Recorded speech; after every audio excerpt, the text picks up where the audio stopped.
All right, let's let's jump in and talk about the fight. Like you already said, super competitive fight. I thought the early rounds were super close. I thought Loma started to pull ahead late in the fight, certainly in the 10th and 11th. And I have to say I was supremely impressed with Haney's ability to bounce back in the 12th round after the battering he got, especially in the 10th round.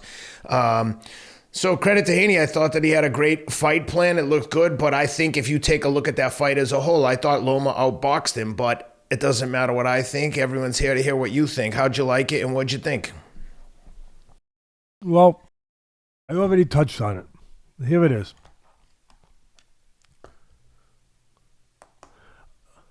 I thought that there was a marked difference in Haney, where normally he stands on the outside, he controls range, he puts pretty combinations together, not the hardest punches in the world, but nice sharpshooting combinations. He uses his height and reach really well. He's a pretty boxer. And there was a distinct difference in his approach here. And I think it started with the shove. The shove that everyone talked about, that I didn't like it. I didn't think it was called for, but I think I understood it. Maybe better than some, because of being in this business and understanding the mindsets of a fighter after I've been in this business 50 years. This was his moment. This was his day of reckoning for Haney. Fighting a Hall of Famer, future Hall of Fame fighter, an iconic type fighter, 2-time gold medalist, 400 amateur fights, only lost one. Talking about Lomachenko. 3 division champion, won the world title in his 3rd fight, I think it was. That's right. So Haney knew this was the moment that he would be judged on. No matter what he'd done before, he'd be judged. He won't be judged on the Kambosos 2 fights, winning the title, then defending it in Australia. This is the one. And his shoving, as much as I thought it was wrong, was his way of getting into the mental mode that he needed to be in for this moment, for this call to arms, if you will, for him and his father, where he was basically saying, I'm going to draw a line in the sand or in the canvas, and I'm going to make a stand, maybe a stand I've never made before, a stand, put a flag down to show that Mr. Haney is here, that I'm here, I'm fighting this special fighter, and I am going to, at the end of the night, show you my worth. Answer the critics, maybe answer his own doubts or his own little echoes that sometimes can get inside our own chamber internally. But he was definitely going to be different in this fight. And he knew or felt that he had to be. And he was. He went out there with his knees bent. He grabbed the floor. He wasn't out there on a pot shot and sharpshooting. He was moving forward. He was a trolling. He was a shark going through the waters looking for prey. He was throwing bad intention punches like Mike Tyson used to talk about. He was throwing punches to do damage to the body and to the head. Meaningful, impactful punches that we don't always associate with Haney. He wasn't always controlling his range quite as good because he was more concentrating on just getting to this guy. And as I said, planting his flag of, in his mind, the beginning of the reign, a special reign in his mind at only 24 years old, a special beginning, even though he's been here, of Haney and what we could expect moving forward. And he was going to do it this night. And he did throw the more meaningful punch. He did go beautifully to the body. And he still maintained enough of a range difference where he could still have the edge with his longer arms and his physical assets and attributes that he should have an edge with. And Lomachenko, he's always known to start slow. He started a little faster. But I think the most significant thing was the first round sort of told you what to expect the rest of the night. Close round. And you were going to get a lot of them. Close round. But I'm not saying who I favored, but I'm going to say I liked it more for Loma. And I'll tell you why. He was able to get close. And to win this fight, he knew that he had to get close. And he was able to do that early. Not like he did with Teofimo, where it came very late. He was able to do it very early. Get close. And I don't think that Haney cared. Because Haney said, I'm bigger, which he was. I'm stronger, which he was. I'm more physical, which he was. And I'm gonna win a physical fight. Maybe I even looking for a physical fight. And so you had a lot of close rounds.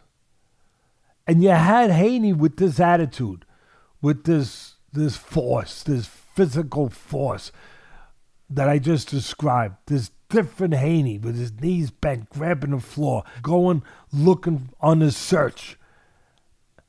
You had him ahead early on. Close rounds. But some rounds where he just got credit for pushing the envelope, for navigating the inside of the ring, navigating the ring a little bit, ring generalship, whatever you want to call it. He had a little edge, but they were close. He didn't have a huge, but he had an edge. And then the late rounds started coming. And Lomachenko, if he was going to win, he was going to use one of his advantages, experience. And experience was going to show up late. And he needed it to show up. Like I even tweeted at one point that Lomachenko needs to get busier. It's close, but I think Haney's got a lead. He needs to get busy. And you know what? He started getting busier. I also had predicted before this fight that I favored Haney, but I said sometimes, as my great mentor Cus used to tell me, these former champions that have been in great fights and showed greatness in that ring, that sometimes they can pull it together. They could call on the boxing gods and pull it together for one night. Kind of like Samson, I said, when Delilah gave him a haircut and he was chained to those pillars, those concrete pillars, and he looked up into the heavens and he asked for power one more time, and he pulled the columns down. He got the power one more time. Loma, there's no doubt, was impacted by Father Time. But there's no doubt that he brought back as good a performance as he could at this point in his life. That he did search out to the gods in the heavens and say, give me it one more time. And I'm not saying he was the Loma 5 years ago. And I said that before the fight. The reason I'm picking Haney is because I think this fight is 4 or 5 years too late for Loma. And I think that if you're going to be honest with yourself, I'm taking nothing away from Haney. Nothing. I want to be very clear of that and his effort. But if you're going to be honest, Loma of 4 years ago probably would have separated himself a little more in this fight than he was able to do here. But again, you can only fight the fight when the fight is fought. And that's when the fight was fought a couple days ago. And they both put it all out there. All out there. And I will say this too. I had questions about Haney, as I have questions about a lot of the top undefeated fighters that haven't quite been tested yet. You see their talent. You see their outside talent, their abilities. You see all that. But you haven't gotten a peek yet at what's inside. The talent inside. The resolve. The mental toughness. The dog, if you will, that they like to say. Right? That ability to go where other men don't readily go. To search it out. To open up new doors in your house. New frontiers like Captain Kirk in Star Wars. Whatever that was. Star Trek. Where you're going to new places. Places you've never been. But you're going there. And you're finding the light. When there appears to be darkness. That's what we wanted to know. Could he go there? And we got an answer. He was getting tested. He hadn't been tested in that way. Yes, he got shaken by Linares.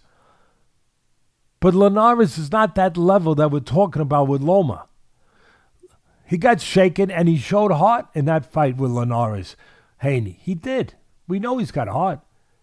Loma got dropped by Linares and Loma stopped him with one arm that particular night because he got surgery right after it for, I believe, his right shoulder, his right labrum. But we want our fighters, the people that before we want them tested. The same way as we wanted the great Sugar Ray Leonard tested as he was tested against Roberto Duran that first fight. To see if he's more than flash, more than neon talent. More than just something that he was lucky enough to get the right genetics and he worked hard to develop them. But that he has something beyond that. That he has character. That he has the it factor. And Haney was being tested in that 10th and 11th. And I'll tell you, I'm not alone. A lot of people were wondering, was he starting to crack? Would he crack? The question was a proper question. It was right there playing out. And then what happens? He comes back in the 12th round. He behaves, as I say, he behaves like a champion. We already knew he knew how to fight like one. But we didn't know, could he behave like a champion when he's asked to behave like a champion, when the moment comes to behave like a champion. And he did in the 12th round. He won the 12th round. I think there's certain key factors and X factors in this fight. One, obviously the judge Moretti. Two, the 11th round. After dominant 10th round for Loma. Coming back. And he needed to come back. I think he was behind. But he was coming back. And if the fight was close, that I thought it was, and as close as we thought the judges had it, at ringside, everywhere else, if it was, then it felt like Loma was starting to take control. Loma was starting to be the boss. That the tide was shifting a little bit.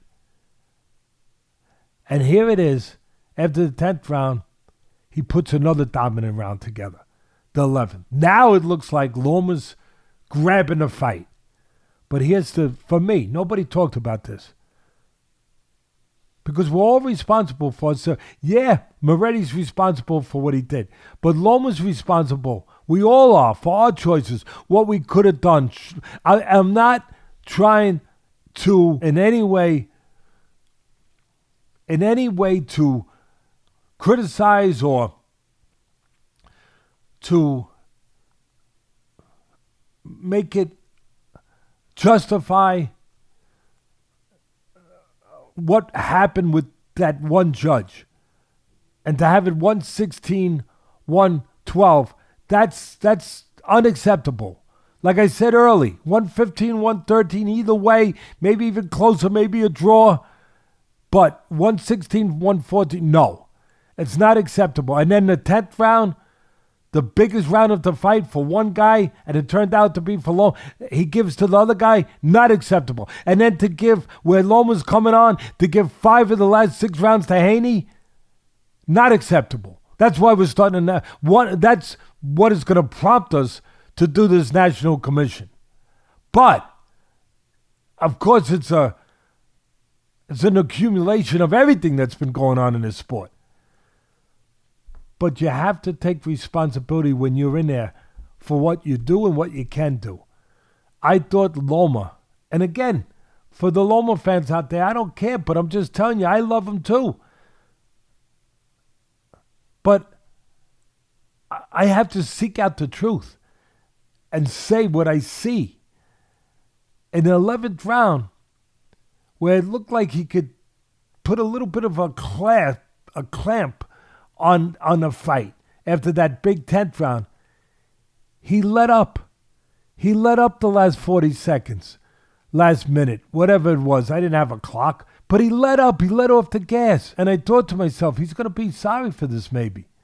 And I thought he had all the momentum, and maybe he gave up the momentum a little bit. Maybe. So I was saying to myself, wow, I don't know. But maybe it's because he knows better than me. He's the one in his 35-year-old body. Maybe at 35 and all the accomplishments of his life, the journey of his life, 400 amateur fights, 2 gold medals, winning the title in his 3rd fight, even though he's only got 20-something pro fights, tough fights, top guys. He only fought top guys. Maybe after all that, at 35 years of age, in that 11th round, where Teddy Atlas expected him to just keep pushing the pedal to the metal, maybe he knew he couldn't. The bottom line is he let up. And then I think he lost his momentum. Because the 12th round, where I really said to myself, if he's going to put his stamp on his fight and grab this fight and put his hands around the throat of this fight, he's going to have to do what he did the last 2 rounds. Win the last round. And he didn't. He lost some of the momentum from the 11th, whatever, but he didn't get it back. But he didn't win the 12th. Haney won the 12th.